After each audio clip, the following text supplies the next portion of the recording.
You have to connect with people who have names. You have to recognize the humanity of individuals and families when they have names. So when we talk to our visitors about the Hemmings, the Hubbards, the Hughes, the Gillettes, it really puts a fine point on the idea that Thomas Jefferson enslaved a great number of people, over 600 individuals that he owned throughout his lifetime. And so when we're able to say that an enslaved woman by the name of Frances Hearn cooked in the kitchen, then you have to imagine what her life is like. You have to imagine her children. You have to imagine what it's like for her to be sold at Thomas Jefferson's death. There's just a number of things that come with identifying and recognizing the humanity of enslaved people.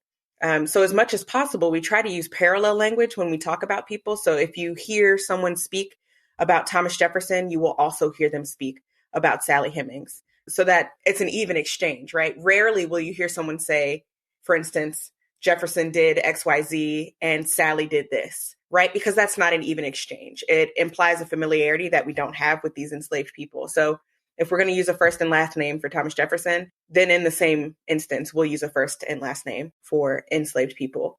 And that's just to make it as even as possible. Even though we know that there is a gross imbalance of power in the relationships between these people, we can give them the dignity and the respect by using full names wherever possible.